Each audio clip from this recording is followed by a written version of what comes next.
नमस्कार दोस्तों।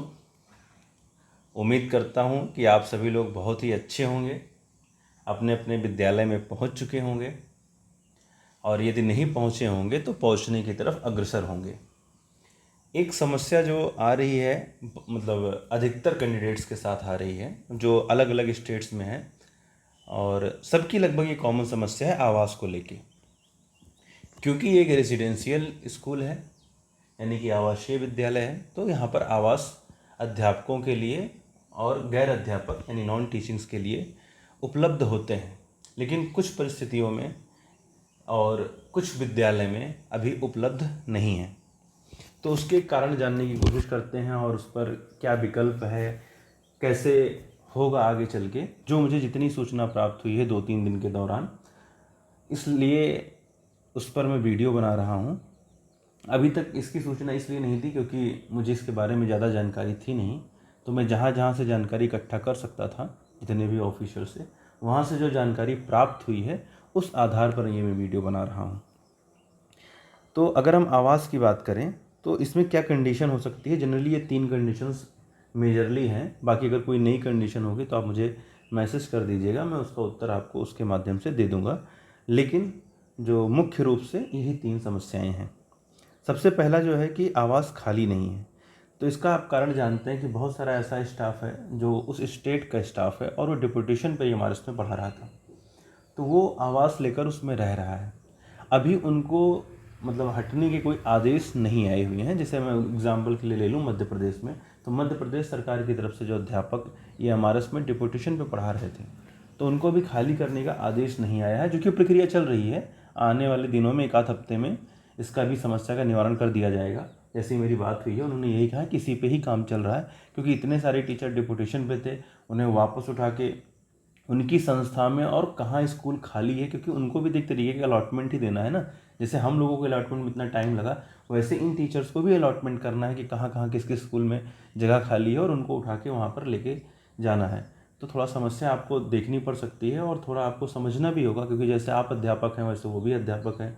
आप केंद्र सरकार के अध्यापक हैं, वो राज्य सरकार के अध्यापक हैं, तो एक डिग्निटी मेंटेन करिए और थोड़ा चीज़ों को समझिए कि वो भी अचानक से जो 3-3 4-4 साल से रह रहे हैं, उनका पूरा परिवार साथ में रह रहा है, एसी कूलर फ्रिज पंखा बेडरूम सब कुछ उनके पास है, तो अचानक से एक दिन में वो खाली नहीं कर पाएंगे। उनको एक नोटिस पीरियड दिया जाएगा, कितने दिन का मिलेगा अभी ये निश्चित नहीं है। जैसे उसकी सूचना मिलेगी मैं आपको बता दूंगा। तो उस नोटिस पीरियड के दौरान उनको खाली करने के लिए समय दिया जाएगा और उस बीच वो खाली कर देंगे। तो जहाँ पर उपलब्ध हैं और खाली नहीं है, तो जैसे ही वो खाली होंगे वैसे आपको मिल जाएगा। इसमें कोई दिक्कत नहीं होगी और कोई समस्या नहीं होगी। दूसरा ये है कि है ही नहीं, बन रहा है। तो जैसे कि आप जानती हैं हमारे इसके बहुत सारे स्कूल हैं जो नए हैं, रेंटेड बिल्डिंग में चल रहे हैं, तो वहाँ आवास ही नहीं है। तो ऐसी कंडीशन में आपको बाहर रहना पड़ेगा। जो भी समय लगे, 5 महीने 6 महीने या साल भर, उसके अंदर आपके आवास बन जाएंगे। और जब आपको आवास बन जाएंगे तो नए नए एकदम फ्रेश वेल मेंटेन सारी सुविधाओं के साथ आपको मिलेगा। अगर अभी आप बाहर रहेंगे तो चारे उचारे क्या होगा वो मैं आगे वाली मतलब इसी वीडियो में आगे ही डिस्कस करूँगा। तीसरा ये है कि है लेकिन सभी स्टाफ के लिए पर्याप्त नहीं है। जैसे जो नए स्कूल्स बने हैं उनमें जो क्वार्टर्स बने हैं वो लगभग सभी के लिए हैं, कुछ और बन भी रहे हैं। जैसे क्या कि नई बिल्डिंग है तो 2-3 ब्लॉक बन चुके हैं, 1-2 अंडर कंस्ट्रक्शन में है। तो ऐसी स्थिति में क्या है कि आपको जैसे जो पहले आए पहले पाओ वाला है ना, कि फर्स्ट कम फर्स्ट वाला रूल लगता है यहाँ पे। यानी जो पहले पहुँचेगा, इस कंडीशन में यही है कि जिसने पहले ज्वाइन कर लिया, यानी जो पहले ज्वाइन करेगा उसी को आवास मिलेगा, बाकी लोगों को बाहर रहना पड़ेगा। और जब बन जाएगा तो वो स्कूल के अंदर आ सकते हैं। तो ये कंडीशन 3 मेजरली है कि क्या क्या हो सकता है जो मैंने आपको बताया। अब कंडीशन ये है कि अब बाहर रहने पर क्या होगा, क्या एचआरए मिलेगा कि नहीं मिलेगा। तो उस पर जो मेरी सूचना है, जो मैंने एकत्रित की है, उसका यही है कि जिनको विद्यालय में आवास नहीं मिल पा रहा है उनको एचआरए प्राप्त होगा। यानी ये बात कंफर्म हो चुकी है, अगर आप विद्यालय में नहीं रहते हैं, आपको विद्यालय आवास प्रोवाइड नहीं करा पा रहा है, तो आपको एचआरए अवश्य मिलेगा। अब एचआरए जो होगा आपको XYZ शहर के हिसाब से होगा। यानी जो केंद्र सरकार की सूची आती है, आपने देखा होगा नवोदय विद्यालय केंद्रीय विद्यालय में X शहर Y शहर Z, इस हिसाब से मिलता है। जैसे एक्स में दिया जाए तो शायद 4 ही 5 सिटी हैं, मुझे एग्जैक्टली याद नहीं है, मैं अंदाजे से बता रहा हूँ। शायद दिल्ली है और बेंगलोर है और कलकत्ता है, ऐसे करके 4-5 शहर ही हैं, ज़्यादा नहीं है एक्स में।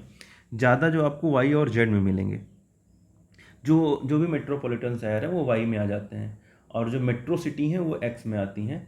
तो 4 ही 5 जो हैं वो एक्स सिटी में आती हैं, बाकी मेट्रोपॉलिटन जो है वो वाई में आते हैं। और जेड जो है जनरली जो जिला लेवल पे या उससे छोटे होते हैं वो आते हैं। कुछ कुछ जो जिले बड़े हैं जो फेमस हैं वो वाई में भी आते हैं, सभी ज़िले नहीं आते हैं जहाँ। और जेड में जो बचे कुछ सभी आते हैं। तो इसका जो पे होता है वो यही होता है कि 30%, 20% और 10%, जो अभी नया डीए का रूल आया है जिसमें 50% डीए हो गया, उसी के अनुसार। अब पहले ये 30 वाला 27 था और 20 वाला आई थिंक शायद 17 या 18 था, मुझे एग्जैक्ट याद नहीं आ रहा। 10 का 9% था, तो ये बढ़ बढ़ के 10, 20 और 30 हो चुके हैं। यानी एक्स वाले में 30, वाई वाले में 20 और जेड वाले में 10।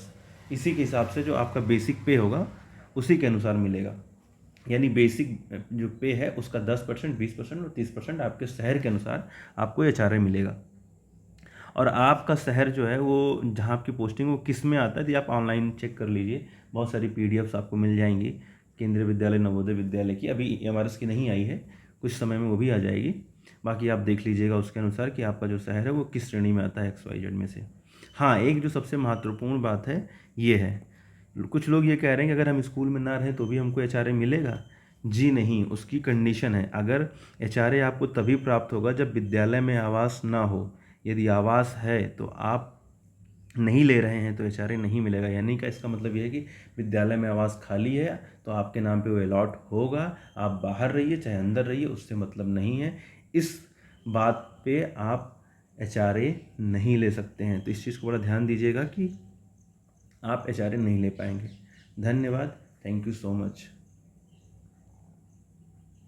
तो ये जो मैंने आपको बताया है ये इस समय ये हमारे इस विद्यालय की कंडीशन है और इस अनुसार आपको एचआरए भी मिलेगा। लेकिन मैं आपसे ये कहूँगा, मगर मेरा ये जो पर्सनल सजेशन यही रहेगा कि यदि अगर आपको शेयरिंग में मिल जाए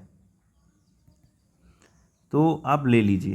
कहने का मतलब ये है कि अगर एक खाली है कोई तो आप उसमें 2 लोग शेयर कर लीजिए। उसका फ़ायदा ये होगा क्योंकि देखिए आप स्कूल के अंदर रहेंगे, अगर आप स्कूल के अंदर रहेंगे जल्दी स्कूल पहुंच जाएंगे। और बहुत सारी व्यवस्थाएं होती हैं जो स्कूल में आपको अच्छे से मिल जाती हैं। बाहर रहेंगे तो आपको वो व्यवस्थाएं नहीं मिलेंगी, हर चीज़ आपको अरेंजमेंट करना पड़ेगा। ये उनके लिए है जो बैचलर हैं, ठीक है। जो फैमिली वाले हैं उनको अब जैसे आवास देने पर ना फर्स्ट कम फर्स्ट वाला जो रूल है, उसमें भी एक चीज़ ये है कि जो फैमिली है इनको कोशिश करेंगे वो पहले देने को। जो रूल यही है, मतलब रूल क्या है, ये एक मतलब अंडरस्टैंडिंग है कि सबसे पहले वो फैमिली को फुल फ्लैट देते हैं, वो किसी के साथ शेयर नहीं करते क्योंकि उनका परिवार है। फिर उसके जो बाद बचता है, यानी जो बैचलर्स होते हैं, यानी जो बैचलर्स हैं उनको ये शेयरिंग में दे देते हैं 2 लोग को। जनरली अगर 2 BHK है तो 2 लोग। तो अगर आप शेयरिंग कर लेंगे तो अच्छा है, क्योंकि 1-2 महीने की बात है। अगर आप शेयरिंग कर लीजिए तो ज़्यादा अच्छा है। ये वहाँ के लिए है जहाँ पे खाली नहीं है। जहाँ है ही नहीं वहाँ तो मैं कहूँगा आप बाहर ही रहिए। और जहाँ पे कम है वहाँ भी चाहें तो अगर आप शेयरिंग कर सकते हैं। लेकिन अगर आपको लगता है कि नहीं हम एचआरए लेके बाहर रह लें वो ज़्यादा बढ़िया है तो आप वो भी कर सकते हैं। लेकिन जहाँ पर हैं और डिपुटेशन पे या कॉन्ट्रेक्चुअल टीचर रह रहे हैं वहाँ वो, क्योंकि कुछ ना कुछ दिन बाद वो खाली करेंगे, चाहे 1 महीने बाद, चाहे 15 दिन बाद, चाहे 20 दिन बाद, बहुत होगा तो 2 महीना। मुझे नहीं लगता इससे ज़्यादा समय लगेगा उन्हें खाली करने में। मैं मैक्सिमम बता रहा हूँ 3 महीना, ये मैक्स है। इससे ज़्यादा समय तो नहीं लगना चाहिए किसी भी रीज़न की वजह से। 1-2 महीने में सभी लोग खाली कर देंगे तो 1-2 महीने बाद आपको फिर एक एक पूरा फ्लैट मिल जाएगा आपके पे स्केल के हिसाब से। 2 BHK तो जो भी TG PGT दोनों हैं, यानी TGT और PGT, इनको मिलेगा। बाकी जो स्टाफ होता है उसको जनरली 1 BHK मिलते हैं। और कहीं कहीं क्या है कि 2 BHK ज़्यादा नहीं है, स्कूल के ऊपर की बात बता रहा हूँ, तो फिर आपको 1 BHK में ही एडजस्ट करना पड़ेगा। तो ये कंडीशन है। अगर आप चाहें तो शेयरिंग में कर लीजिए कुछ दिन, फिर बाद में जैसे ही खाली होगा तो आप शिफ्ट हो जाइएगा जो खाली होगा। तो मैं खुद भी जो है वो शेयरिंग में रह रहा हूँ, यानी कि मैं खुद भी शेयरिंग में हूँ। हम 2 लोग हैं साथ में रह रहे हैं। 2 BHK का फ्लैट है, 2 BHK का फ्लैट है, उसमें हम 2 लोग रहते हैं आराम से, कोई दिक्कत नहीं है। बड़ा सा हॉल है, एक एक रूम हम लोगों ने ले रखा है, एक रूम उन्होंने, एक रूम हमने, और हॉल है, आराम से रह रहे हैं, कोई दिक्कत नहीं। जैसे 1-2 महीने बाद खाली हो जाएगा तो हम दोनों में से कोई एक भी व्यक्ति दूसरा वाला रूम जाके ले लेगा। आराम से रहेंगे, कोई दिक्कत नहीं है। इतना एडजस्टमेंट तो हम लोग कर ही सकते हैं, और अभी हम लोग बैचलर्स हैं तो ये एडजस्टमेंट हो सकता है, कोई बड़ी बात नहीं है।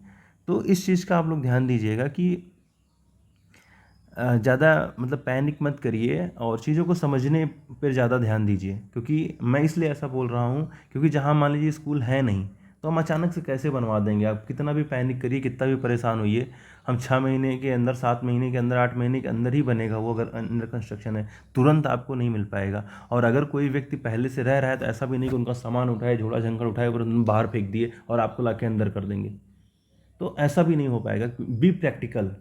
तो थोड़ा अंडरस्टैंडिंग आपको डेवलप करनी पड़ेगी चीज़ों को लेके। तो मैं यही उम्मीद करता हूँ कि शायद इतने समझदार आप स्वयं भी होंगे और इस चीज़ को समझेंगे।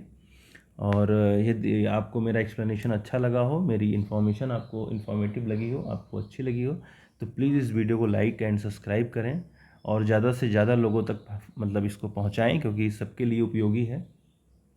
और इस चैनल की ग्रोथ को थोड़ा आगे बढ़ाइए आप सभी लोग, क्योंकि आप ही लोग का चैनल है और आप ही लोगों की सूचना देने के लिए बनाया गया है। बाकी धीरे धीरे मैं आने वाले टाइम में कुछ क्लासेस भी इससे स्टार्ट करूँगा, जो कि आने वाली परीक्षाओं जैसे यूपीएससी या पीसीएस, अलग अलग स्टेट की, बाकी टीचिंग एग्ज़ाम्स की, और जनरली जीएस ही मैं पढ़ाऊँगा। तो आगे ऐसी बहुत सारी इन्फॉर्मेटिव वीडियोज़ भी आपको मिलेंगी, क्लासेस मिलेंगी, जो आने वाली आपकी प्रतियोगी परीक्षाओं के लिए बहुत ही महत्वपूर्ण होंगी। तो इस नज़रिए से भी आप इसको सब्सक्राइब कर सकते हैं कि कुछ ही दिनों में जैसे थोड़ा सेटलमेंट हो जाए, चीज़ें व्यवस्थित हो जाएं, तो मैं धीरे धीरे चीज़ें स्टार्ट करूँगा। थैंक यू सो मच, धन्यवाद। प्लीज़ इस वीडियो को शेयर करें, लाइक करें एंड सब्सक्राइब करें। Thank you.